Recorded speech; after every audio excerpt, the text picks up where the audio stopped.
Feeding your plants in RDWC may seem complicated to some, but with a few simple steps, you can make sure that your plants are fed the right way. I'll be taking you through how I mix up nutrients in both small and large batches. All nutrient formulas are different.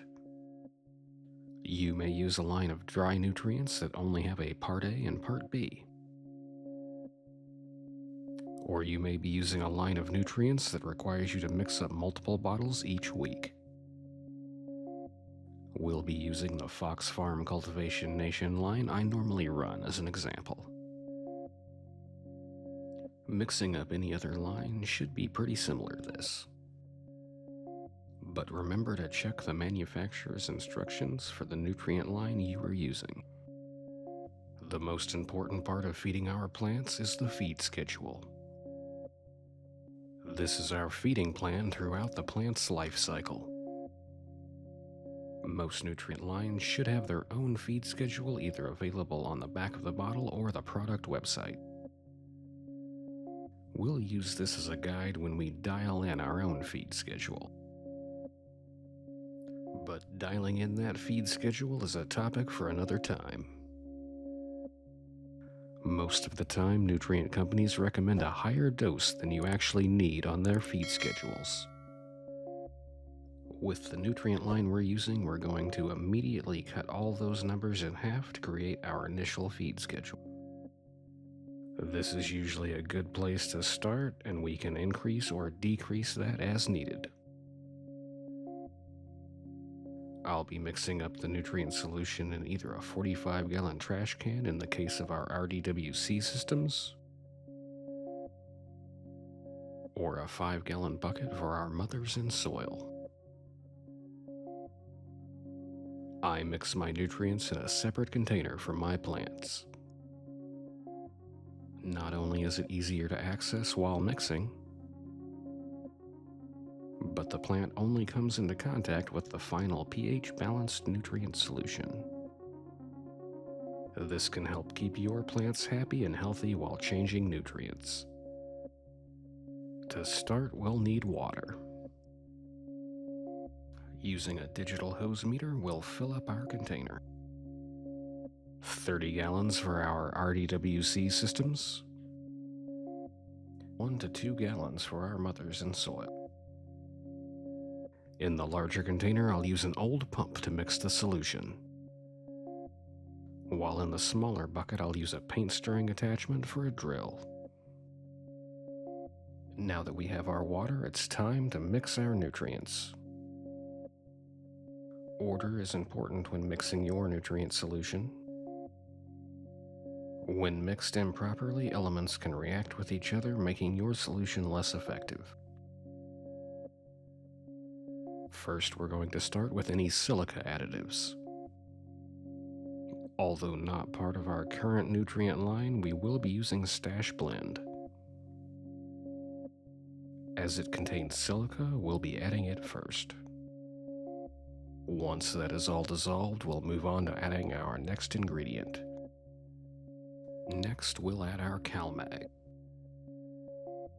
Again, we're going to mix our solution to make sure everything is dissolved. From here, we'll add the rest of our ingredients in the order the manufacturer recommends. This is usually listed top to bottom in the recommended feed schedule. As you can see by the Cultivation Nation hydroponic feed schedule, we'll be adding Grow, Micro, and Bloom, as well as Beastie Bloom. Since we already added the CalMag in a previous step, we'll be skipping that here. As we add each of these ingredients, we'll let our solution mix. Now that our solution is mixed up, it's time to check and balance the pH. Our pH after mixing is a bit high, so we'll be adding pH down to bring that back to 5.8. Once we have the pH at 5.8, our nutrient solution is ready to go. Before we can add our new nutrient solution, we'll need to drain our old nutrient solution from our system. Once the system has been drained of old nutrients, we'll fill it with our newly mixed nutrient solution. And with that, we've completed feeding our plants. Next week, we'll repeat the process all over again, varying our ingredients as required by the feed schedule.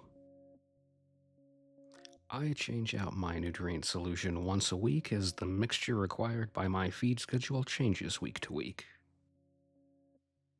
With other nutrient lines, you may be able to make the same formula last multiple weeks. But why throw out all that old nutrient solution? Why not just top off what you already have? There are people who do this and it can work. By fully replacing my nutrients, I know exactly what is available for the plants to uptake each week. Simply topping off your reservoir with new nutrient solution could mean an excess of one element or not enough of another element in your solution. Do you top off your reservoir instead of fully replacing your nutrients? What line of nutrients are you currently using? Do you have any advice for new growers mixing up their first batch of nutrient solution? Let us know down in the comments. Properly feeding your plants can be the difference between success and failure. And mixing those nutrients correctly is the first step to a successful feeding. With this info, I hope all your plants are successful. And I hope you'll join us next time for more Show Me Hydro. If you would like to see what I'm growing, join us every evening on Twitch at twitch.tv/showmehydro. If you enjoyed this video, remember to click that like button and subscribe.